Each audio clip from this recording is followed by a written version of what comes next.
ശക്തമായ ഒരു മഴ പെയ്തു കഴിഞ്ഞാൽ മുട്ടത്തറയിലെ ഈ കാണുന്ന പ്രദേശം മുഴുവൻ വെള്ളത്തിനടിയിലാകും. ഇന്നലെ പെയ്ത ശക്തമായ മഴയിലുള്ള വെള്ളക്കെട്ടാണ് ഈ കാണുന്നത്. നമുക്ക് ദൃശ്യങ്ങളിൽ തന്നെ കാണാൻ കഴിയും എത്രമാത്രം അതിരൂക്ഷമാണ് ഈ പ്രദേശത്തെ സ്ഥിതി എന്നുള്ളത്.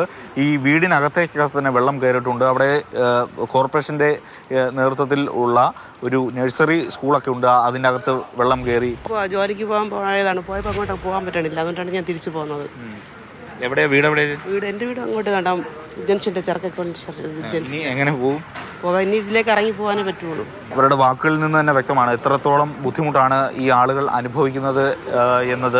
ഇത് ശാസ്ത്രീയമായിട്ട് ഇതുവരെ ഒരു പരിഹാരം കണ്ടിട്ടില്ല. ഈ കരിയൽ തോട് ഭാഗത്തു നിന്ന് വരുന്ന ഈ കനാലി വഴി നേരെ ആമഴിഞ്ഞാൻ തോടിൻ്റെ കൈവഴികളിലൂടെ ഈ പറഞ്ഞ പാർവതി പുത്തനാറിലേക്കാണ് പോകേണ്ടത്. അവിടെ തെങ്ങ് വളർന്നു നിൽക്കുകയാണ്, കനാലിൽ തെങ്ങ് വളർന്നു നിൽക്കുകയാണ്. ഒരു മാലിന്യം, ഒരു സംഗതി ഇതുവരെ പോയിട്ടില്ല. ശരിക്കും പറഞ്ഞു കഴിഞ്ഞാൽ ആ പോകാനുള്ള സംവിധാനങ്ങളൊന്നും ഒരുക്കാതെയാണ് മഴക്കാല പൂർവ്വ ശുചീകരണ പ്രവർത്തനങ്ങൾ നടക്കുന്നതിന് കോടികളാണ് നമ്മൾ ചെലവിട്ടുകൊണ്ടിരിക്കുന്നത്. കൃത്യമായിട്ടും പറഞ്ഞു കഴിഞ്ഞാൽ ഇതിനെ ഒന്ന് വെള്ളം പോകാനുള്ള രീതിയിൽ ആക്കിയാൽ മാത്രം മതി ഇതിൻ്റെ പകുതി പ്രശ്നവും പരിഹരിക്കാൻ പറ്റും. അതീവ ഗുരുതരമാണ് യഥാർത്ഥത്തിൽ ഈ മുട്ടത്തറയിലെ സാഹചര്യം എന്ന് പറയുന്നത്. ഓരോ മഴയിലും ഇതാണ് ഈ പറയുന്ന സ്ഥലത്തെ ഒരു സ്ഥിതി.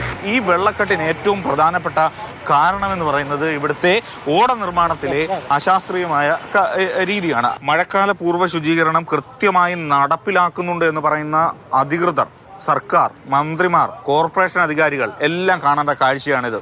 ഇതാണോ മഴക്കാല പൂർവ്വ ശുചീകരണം എന്നുള്ളതാണ് നമുക്ക് ചോദിക്കാനുള്ളത്.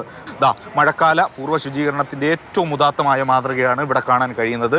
ഇത് തോടാണോ കാടാണോ എന്ന് നമുക്ക് സംശയം തോന്നും. അത്രമാത്രം ഈ തോട്ടിനുള്ളിൽ കാട് പടർന്ന് നിൽക്കുകയാണ്. ഈ സാധാരണക്കാരായ മനുഷ്യരുടെ ബുദ്ധിമുട്ടുകൾ കാണാൻ അധികൃതർ, കോർപ്പറേഷൻ അധികാരികൾ, മന്ത്രിമാർ, ജനപ്രതിനിധികളെല്ലാം തയ്യാറായിരുന്നുവെങ്കിൽ ഈ ബുദ്ധിമുട്ട് ഈ പ്രദേശത്തുള്ളവർക്ക് ഉണ്ടാവുകയില്ലായിരുന്നു. കൃത്യമായി മഴക്കാല പൂർവ്വ ശുചീകരണവും അതോടൊപ്പം തന്നെ ഓടകളുടെ നവീകരണവും ഒക്കെ നടത്തിയിരുന്നുവെങ്കിൽ ഇങ്ങനെ ബുദ്ധിമുട്ടിയ ആളുകൾക്ക് ഈ റോഡിലൂടെ നടന്നു പോകേണ്ടി വരില്ലായിരുന്നു. ക്യാമറാമാൻ ശ്യാമിനൊപ്പം AK സ്റ്റെഫിൻ, മാതൃഭൂമി ന്യൂസ്, തിരുവനന്തപുരം.